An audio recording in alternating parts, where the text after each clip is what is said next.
warm welcome to Red Ice Creations Radio. Thank you for tuning in to our broadcast. This is Henrik Palmgren and we are coming to you from the west coast of Sweden in Scandinavia. We have a new program available for you on Sundays and Thursdays, talk radio on important topics with interesting guests for your consideration. We have our regular guest Alan Watt back with us on the program today. Alan spends some time with us once a month to talk about important subjects varying from mythology to history, conspiracy and the New World Order and so much more that he covers over at his website cuttingthroughthematrix.com. Welcome back to the program, Alan. Great to have you on the line again. Yeah, I'm glad to be on. Yeah. Great. What's been going on over at cuttingthroughthematrix.com since we last spoke? You're keeping busy, I see. Yeah, I got more shows coming up. And definitely. You do like almost once every day, I guess, or not a radio show perhaps, but you're definitely putting up your audio blurbs that you put up there. I guess it's one every day, I guess. Yeah, pretty well. Yeah, exactly. Keeping busy to keep an eye on what's going on in the world and just trying to track it all. It's a full-time job, as it were. Yeah, I try not to get waylaid by the details because when you know the big agenda, you don't have to wait to see what politician introduces what bill. You know they must do these things, and the politicians are interchangeable. So these plans were laid down a long time ago. You know the agenda, and you expect all these laws to come to pass as they go on their way. Yeah, speaking of the agenda, I have to ask if you heard about the recent developments over here in Europe. You know, we got ourselves our own Council on Foreign Relations, as it were, the ECFR, they call it. That's right. I'm not jealous of the US anymore, you know. No, now you have one too. Isn't it great? We're all equal. We're all equally under the totalitarian propaganda rule. That's right. And seems to be they're modeling the EU after the US in that sense very much.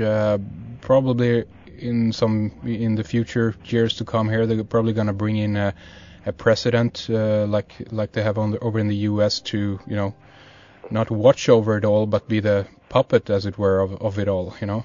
Well, Karl Marx talked about it, remember, in the 1800s.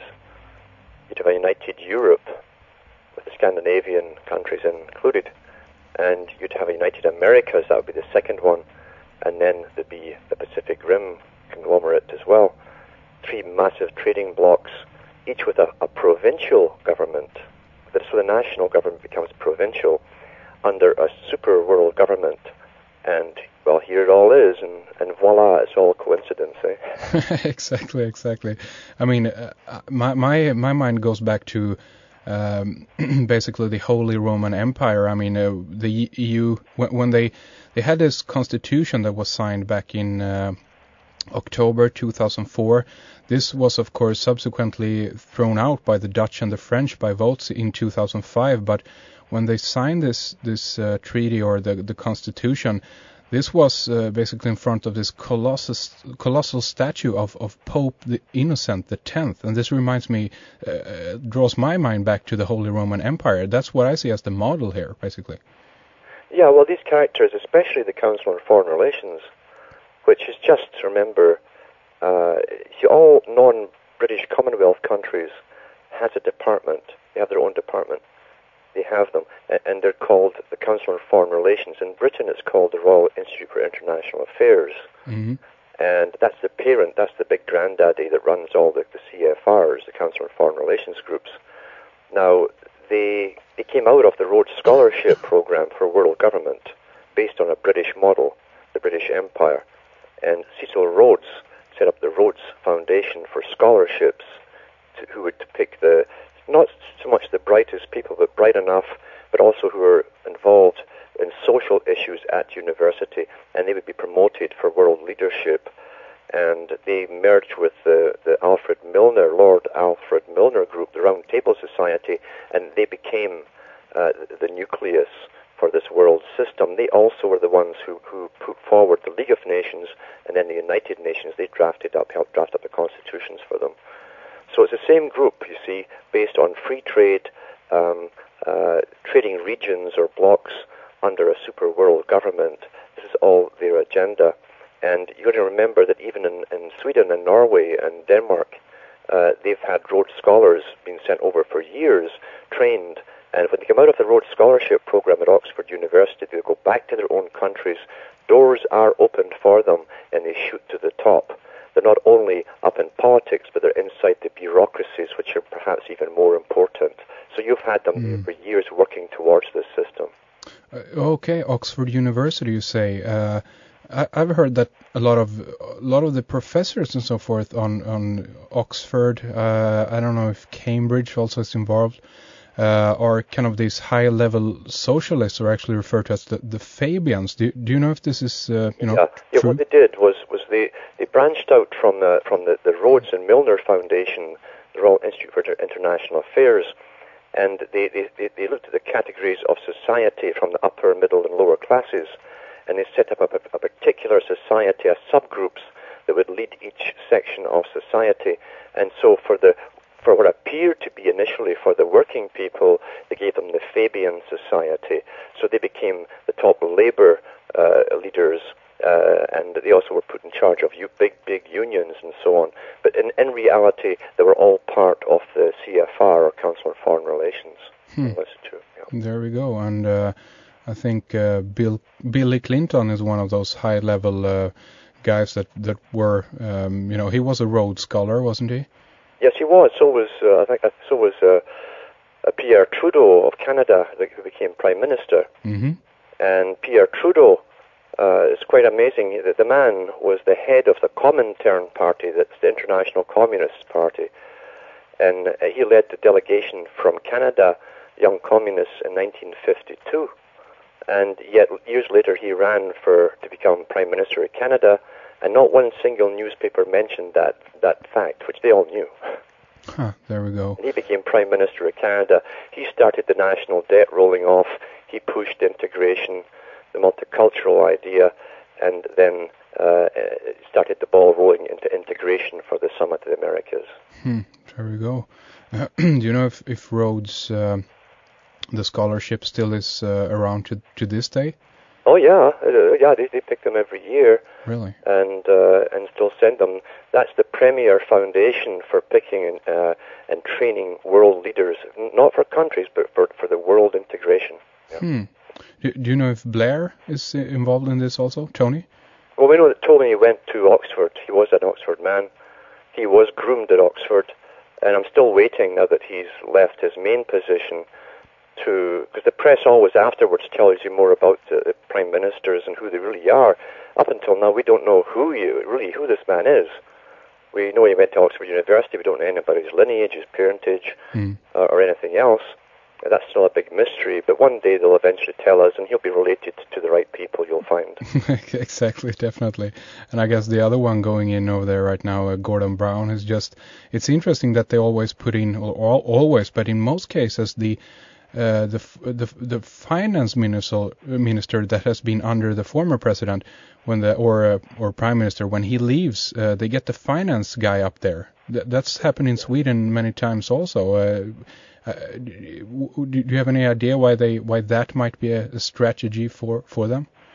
Yeah, because we're run by economics basically, and the banking boys and fraternities are high up there in placement of prime ministers, etc.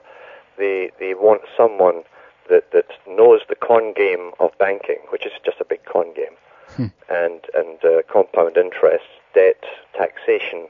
The system, in other words, the whole system, which is a form of slavery, keeps us all under the big fist, and they need someone who understands the cons, who'll go up there and sign everything he's told into law.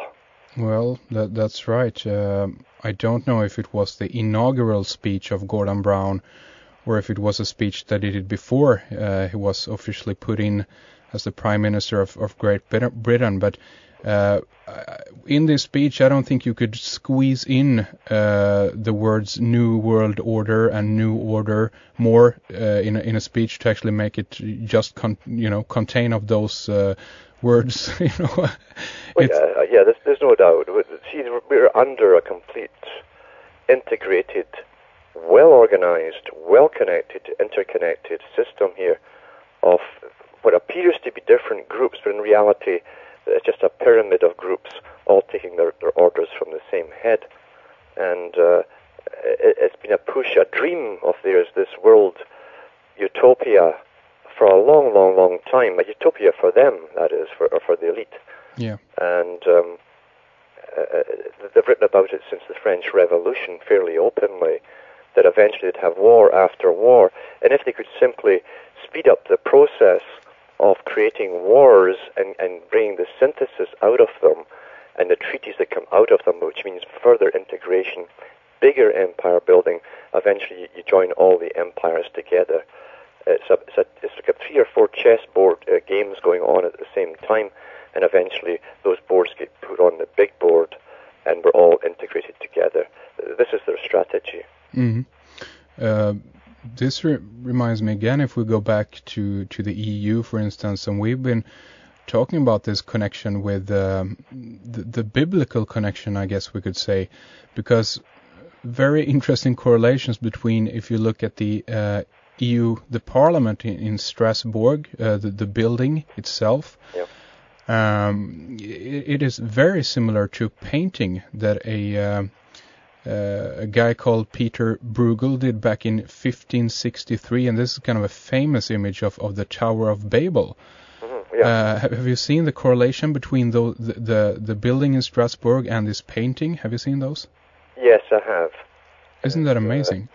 Yeah, it is amazing, and it's also the old used to call it the Invisible College, this allegorical type image in the mind of this round tower type structure that the Rosicrucians brought out in the 1500s. And those artists in those particular days were members of the Rosicrucians. You'll find a lot of occultic meanings within their artwork. Mm-hmm. So I'm not surprised at all.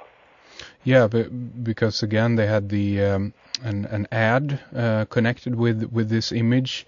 If you look at the Strasbourg building, that is very similar, of course. But then they have an ad. I think this was back in the 70s, actually, or maybe later. An ad for Europe, basically, and it was called, one of the text on the poster basically was Europe, many tongues, one voice.